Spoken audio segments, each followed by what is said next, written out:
Hey everybody, it's Steve, Chief Paralegal here at Gerben Law Firm. In this video, we're going to look at how to run a basic federal trademark search for clothing. Before we get started, let's take a bird's eye view of the trademark registration process. First is the search, then the application, which is reviewed by an examining attorney with the government. This examining attorney is checking to make sure that your mark does not create a likelihood of confusion.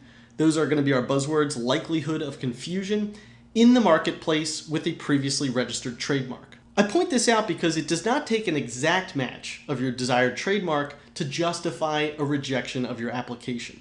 Okay, the first thing we need to do is come up with a name. For that, we're going to use a random word generator, and we got queasiness. First step, go to the uspto.gov, click Trademarks, click TESS, click Basic Word Mark Search. Now, I'll include links to all of this stuff in the comment section below, right? Now you can just follow along. First thing we want to do is click Live. We're not worried about dead marks. And then we can enter our search term right in this box right here. Queasiness. Nothing. No records found.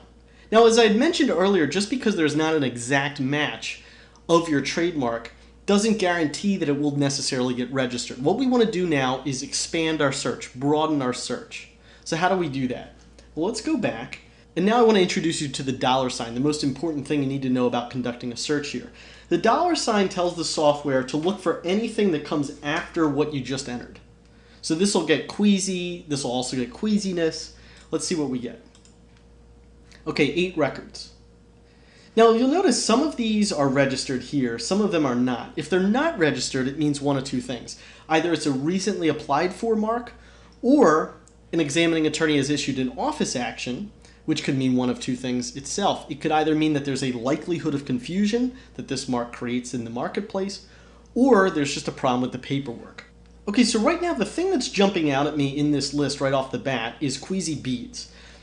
If you'll watch my video on trademark classes for clothing, this one right here, you'll know that one of the types of classes we want to check out when we're looking for clothing is jewelry, which is class 1.4.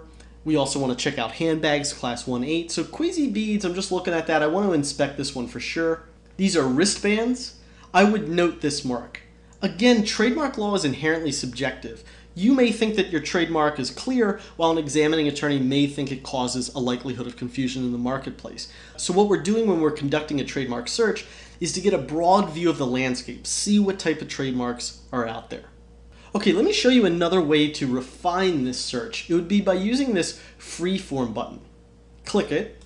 As you can see, I already have the search laid out, but let's go through it real quick. This is the same thing entered earlier, just now instead of the S, we just have the $sign, because I want to see, maybe there's a Z, maybe there's a mark like that.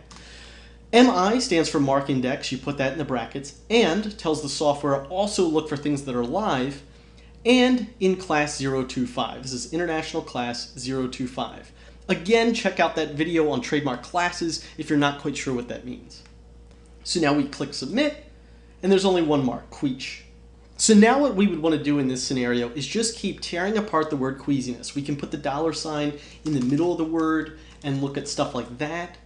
We can then also run all of these individual searches against all the different classes that I've recommended looking in. So the two things I really want you to take away from this video are use the $sign, and don't be satisfied if there's not an exact match. Keep broadening the classes you look in and keep tearing apart the word that you want to be trademarked. Finally, before I go, I just want to go over some limitations of this video. It is just a brief overview, but I hoped it helped to familiarize you with the USPTO and get you started on your search process. At Gerben Law Firm, we use professional grade search software, which allows us to go way more in depth into these types of searches. Second, it doesn't cover state or common law searches, which is part of a comprehensive search that you want to run in order to ensure no legal trouble down the road. And third, it's not legal advice and is not a substitute for talking with an attorney. But thank you very much for watching, and because each trademark search is unique, you can check out some of my other trademark search videos, which should help you even more through the process.